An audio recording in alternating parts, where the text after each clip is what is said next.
കഴിഞ്ഞ ജന്മത്തിൽ 5000 വർഷങ്ങൾക്ക് മുമ്പ് ഞാൻ കൃഷ്ണനായിരുന്നു. ഈ ജന്മത്തിൽ ഞാൻ കൃഷ്ണൻ്റെ അവതാരത്തിൽ കൽക്കിയായിട്ടാണ് ജനിച്ചിട്ടുള്ളത്. പത്മനാഭസ്വാമി ക്ഷേത്രത്തിലിരിക്കുന്നതും താങ്കൾ തന്നെയാണ്? തീർച്ചയായിട്ടും ഞാൻ തന്നെയാണത്.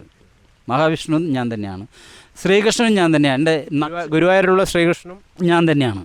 കാരണം എൻ്റെ രോഹിണി നക്ഷത്രം, വീണ്ടും ഞാൻ പറയാം, എൻ്റെ രോഹിണി നക്ഷത്രം പഞ്ചമിയിലാണോ അഷ്ടമിയിലാണോ ജനനം എന്ന് എനിക്കറിയില്ല. കൃഷ്ണനായിട്ട് താങ്കൾ എപ്പോഴാണ് ജനിച്ചത്? 5000 വർഷങ്ങൾക്ക് മുമ്പാണ്. യേശുക്രിസ്തുവായിട്ട് ജനിച്ചത് 2000 വർഷങ്ങൾക്ക് മുമ്പാണ്. എന്നിലുള്ള ആത്മാവിൻ്റെ ശക്തി, അതായത് ഓറയുടെ ശക്തി, എൻ്റെ ശരീരത്തിൻ്റെ ശക്തി, ഈ ബ്രഹ്മം വിഷ്ണു മഹേശ്വരൻ എന്ന് പറയുന്നതിന് എനിക്ക് എന്താണ് ആധാരം? അതല്ലേ? അതുകൊണ്ടാണ് തെളിവ് ഇതാണ് എടുക്കേണ്ടത്. നിങ്ങൾക്ക് കാണുമെങ്കിൽ എടുക്കണം, അല്ലെങ്കിൽ ഞാൻ നിങ്ങൾക്ക് അയച്ചു തരാം, അത് നിങ്ങൾ കാണുക. ഈ സോഷ്യൽ ആൾക്കാരും കാണുക. എൻ്റെ ബ്ലഡ് എന്ന് പറയുന്നത് AB പോസിറ്റീവാണ്, യേശു ക്രിസ്തുവിൻ്റെ ബ്ലഡാണ്. കാരണം ഇതെന്താ ഇങ്ങനെ പറയുമെന്ന് ചോദിച്ചു കഴിഞ്ഞാൽ വിഡ്ഢിത്തരായിട്ട് പറയുന്നതല്ല. നിങ്ങളുടെ മുന്നിൽ ഞാൻ തെളിവായിട്ട് തരുന്നത് എന്താണെന്ന് വെച്ച് കഴിഞ്ഞാൽ കല്ലറ കുരിശ്. ഇത് കല്ലറയാ? ഇരിക്കുന്നതും കല്ലറ തന്നെയാണ്. ഇത് ആരുടെ കല്ലറയാ? ഇത് ശംഖുമാൻ എന്ന് പറയുന്ന എത്രയോ വർഷങ്ങൾക്ക് മുമ്പ് ഇവിടെ ഇത് സ്ഥാപിച്ചിട്ടുള്ളതാണ്. ശംഖുമാനാണ് ഇവിടെ ഇരിക്കുന്നത്. എൻ്റെ കയ്യിലും ശംഖുണ്ട്. എത്ര കാലമായി ഇവിടെ ഇരിക്കുന്നു? ഞാൻ ഏകദേശം ഒരു 10-24 വർഷങ്ങൾക്ക് മുമ്പ് ഇവിടെ ഇരുന്നുകൊണ്ടിരിക്കുന്നതാണ്. അന്ന് കുറച്ച് സമയം ഇരിക്കാറുള്ളൂ. പക്ഷേ ഇപ്പോൾ ഈ 50 വയസ്സ് കഴിഞ്ഞാൽ 49 വയസ്സ് തൊട്ടാണ് ശരിക്കും ഇരിക്കാൻ തുടങ്ങിയത്. ഇപ്പോൾ 51 വയസ്സായി എനിക്ക്. 2 പ്രാവശ്യമാണ് ഭഗവാൻ വന്ന് രാത്രിയിൽ സ്വപ്നം കണ്ടത്. 2 പ്രാവശ്യം ഞാൻ തിരുവനന്തപുരത്ത് പോയി. ഒരു പ്രാവശ്യം എന്താ പറഞ്ഞേ ഭഗവാൻ സ്വപ്നത്തിൽ? വരണം, എന്താണ് ഇവിടേക്ക് എടുക്കുന്നത്, എന്താ എന്നെ കാണാൻ വരുന്നില്ലേ, പത്മനാഭസ്വാമി ക്ഷേത്രത്തിലേക്ക് വരുന്നില്ലേ എന്ന് 2 പ്രാവശ്യമാണ് സ്വപ്നം കണ്ടത്. ഞാൻ 2 പ്രാവശ്യം പോയി. കഴിഞ്ഞ പ്രാവശ്യം പോയപ്പോൾ നാരായണി ചോദിച്ചു, നിങ്ങളാരാണെന്ന് എനിക്ക് കാണിച്ചു തരാൻ പറ്റുമെന്ന് ചോദിച്ചു. എന്ന് പറഞ്ഞു. അങ്ങനെ ഇവിടെ നിന്ന് രാത്രിയിൽ തലേദിവസം പത്മനാഭസ്വാമി ക്ഷേത്രത്തിൽ ബുള്ളറ്റിൽ പോയി. അവിടെ ചെന്നിറങ്ങി. അവിടെ പിറ്റേ ദിവസം ഒരു 8-8:45 നേരത്തെ അവിടെ വന്നതിന് ശേഷം അവിടെ റൂമെടുത്തു, കുളിച്ചു, പത്മനാഭനെ കണ്ടു. അവിടെ അത് കഴിഞ്ഞതിന് ശേഷം എല്ലാ കർമ്മങ്ങളും ചെയ്തതിന് ശേഷം ഞങ്ങൾ അവിടെ ഒന്ന് കറങ്ങി കൊട്ടാരത്തിൽ പോകണമെന്ന് പറഞ്ഞു. അവിടെ പോയി പഠിക്ക് ചെന്നു. അവിടെ 2 വാച്ച്മാൻമാരുണ്ടായിരുന്നു. അവർക്ക് 2 പേരും കാണിച്ചു കൊടുത്തു. ഞാൻ ഇന്ന ആളാണ്, ഇന്നതൊക്കെ എൻ്റെ കയ്യിലുണ്ട്. ആ വാച്ച്മാൻമാരോട് പറഞ്ഞു ഇങ്ങനെയൊന്നും പെട്ടെന്നൊന്നും അതിൻ്റെ ഉള്ളിലേക്ക് കയറാൻ പറ്റില്ല, അതിന് ഒരുപാട് പ്രൊസീജിയറുകളുണ്ട്, അതൊക്കെ ചെയ്യണം എന്ന് പറഞ്ഞു. ശരി, ഞങ്ങൾ പിന്നെ ആവാം, ഞങ്ങൾക്ക് സമയമില്ല. അവൻ നേരെ തിരിച്ചു പോന്നു. റൂമിൽ വന്നു.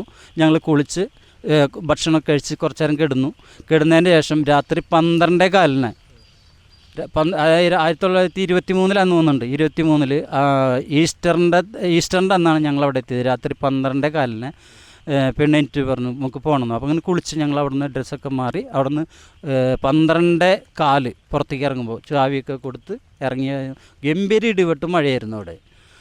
അപ്പോൾ നാരായണി ചോദിച്ചു, എങ്ങനെയാണ്, നമുക്ക് പോകണ്ടേ, ഈ മഴയും ഇടിവെട്ടും കാര്യങ്ങളൊക്കെ ഉള്ള കാരണം നമുക്ക് പോകാൻ ഒരു സാധ്യതയും കുറവാണ്, എന്താ ചെയ്യുക? അപ്പോൾ ഞാൻ പുറത്തിറങ്ങിയിട്ട് പറഞ്ഞു, ഞങ്ങളുടെ വീട് തൃശ്ശൂരാണ്, ഞങ്ങൾ ബൈക്കിലാണ് വന്നിട്ടുള്ളത്, അതുകൊണ്ട് ഈ മഴയും ഇടിവെട്ടും പെട്ടെന്ന് നിർത്തി തന്നില്ലെങ്കിൽ ഞങ്ങൾക്ക് പോകാൻ സാധിക്കില്ല. അങ്ങനെ 30 സെക്കൻഡുള്ളിൽ ഇടിവെട്ടും മഴ എവിടെ പോയെന്നറിയില്ല. അങ്ങനെ ഞങ്ങൾ അവിടെ നിന്ന് യാത്രയായി 75 കിലോമീറ്റർ പുറകിൽ വന്നു. 75 കിലോമീറ്റർ പുറകിൽ വന്നതിൻ്റെ ശേഷം നാരായണി പറഞ്ഞു ചായ കുടിക്കണം എന്ന് പറഞ്ഞു. ശരി, ഞാൻ സൈഡിൽ ഹൈവേ ആയിരുന്നു, സൈഡിൽ നിർത്തി. നാരായണി ആരാ? ഭാര്യ. ശാന്തിയല്ലേ? അപ്പം ഭാര്യ? ശാന്തിയല്ല, ശാന്തി എന്നാണ് പേര്. ഞാൻ വിളിക്കുന്ന നാരായണി എന്നാണ്, ശാന്തി എന്നാണ്. ശാന്തി, എൻ്റെ പേര് കൃഷ്ണ. അപ്പോൾ ശാന്തിയും കൃഷ്ണയും ഒരുമിച്ച് വിളിക്കുക, ശാന്തി കൃഷ്ണ എന്ന് വിളിക്കും. ഞങ്ങൾ 2 ആളുടെ പേരായി അതിൽ. തിരുവനന്തപുരത്ത് പോയിട്ട് അവിടെ എന്താ പറ്റിയത്? അവിടെ നിന്ന് തിരുവനന്തപുരത്ത് നിന്ന് മടങ്ങി 75 കിലോമീറ്റർ പുറകിൽ വന്നു. അപ്പോൾ നാരായണി പറഞ്ഞു ചായ കുടിക്കുന്നു പറഞ്ഞു. ചായ കുടിക്കാനായിട്ട് സൈഡിൽ നിർത്തി. നാരായണി അവിടെ നിന്നു. ഞാൻ പോയി മേടിച്ചിട്ട് വരാമെന്ന് പറഞ്ഞു. ചായ കുടിക്കാൻ പോയി. ആ ഹോട്ടലിൽ ചെന്നപ്പോൾ ആൾ പറഞ്ഞു ഇവിടെ പാലില്ല, ചായയില്ല, കട്ടൻ ചായയുള്ളൂ. അപ്പോൾ പറഞ്ഞു കട്ടൻ ചായ ആൾ കുടിക്കില്ല. അപ്പോൾ ഞാൻ പറഞ്ഞു വേണ്ട, കട്ടൻ ചായ വേണ്ട. അപ്പോൾ ഞാൻ അവിടെ നിന്ന് നമുക്ക് വേണ്ട സാധനങ്ങളൊക്കെ മേടിച്ച് ഇങ്ങോട്ട് വന്നതിൻ്റെ ശേഷം ബൈക്ക് ചാവി ഓൺ ചെയ്ത് വണ്ടി സ്റ്റാർട്ട് ചെയ്ത് ആൾ കയറിയിരുന്നു. പക്ഷേ വണ്ടി പോവില്ല. അങ്ങനെ വണ്ടി പോവില്ല. അങ്ങനെ 10-17 പ്രാവശ്യം ആൾ കയറിയിരുന്നു. വണ്ടി സ്റ്റാർട്ട് ചെയ്തു, വണ്ടി കീറിലിട്ടാൽ പോവില്ല. ഒരു നിലയ്ക്കും വണ്ടി പോവില്ല. ആരോ പിടിച്ചു നിൽക്കുന്നത് പോലെയായിരുന്നു അവിടെ ആ വണ്ടി നിന്നിരുന്നത്, ബുള്ളറ്റ്. താങ്കളാണോ ചെയ്തത്? ഞാനല്ല ചെയ്തത്, അത് ആ ഒരു ശക്തിയാണ് അവിടെ വന്ന് അത് ചെയ്തത്. ആ പിടിച്ചു നിർത്തുകയായിരുന്നു. ആ വണ്ടി പോകുന്നുണ്ടായിരുന്നില്ല, ഗിയറിട്ട വണ്ടി പോവില്ല. വണ്ടി ഗിയറിട്ട് കഴിഞ്ഞാൽ വണ്ടി പോവില്ല. വണ്ടി ചായ കൊടുക്കാത്തതിനാണോ, ചായ തരാത്തതിനാണോ അത് കിട്ടിയത്? അല്ല അല്ല അല്ല അല്ല, അതൊരു പരീക്ഷണമായിരുന്നു. ഞാൻ ആരാണെന്ന് നാരായണിക്ക് കാണിക്കണമെന്ന് പറഞ്ഞിട്ടുണ്ടായിരുന്നു. അതായിരുന്നു ആ പരീക്ഷണം. അങ്ങനെ 10-17 പ്രാവശ്യം കയറി ഇറങ്ങി നിന്നു. അതിന് ശേഷം എന്നോട് പറഞ്ഞു, നിങ്ങളൊരു മെക്കാനിക്കല്ലേ, ആ ബൈക്ക് ഒന്ന് നോക്കാൻ പറഞ്ഞു. അപ്പം ഞാൻ നടന്നു നോക്കി, പുതിയ ബുള്ളറ്റാണ്, അതിനൊരു വേറൊരു കംപ്ലൈൻറ്റും കാണാനില്ല. ഞാനിങ്ങനെ എല്ലാം അതിൻ്റെ പ്ലഗും കാര്യങ്ങളും മറ്റുള്ള കാര്യങ്ങളും പെട്രോളും കാര്യങ്ങളും എല്ലാം വാച്ച് ചെയ്തു. ഒരു പ്രശ്നവും കാണാനില്ല.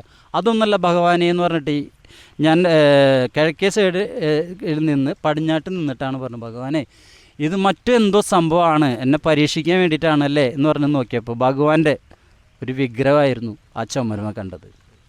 ആ ചുമരുമ കണ്ട വശം തന്നെ ഞാൻ നാരായണിയെ വിളിച്ചു, ഇതാണ് കേട്ടോ ഞാൻ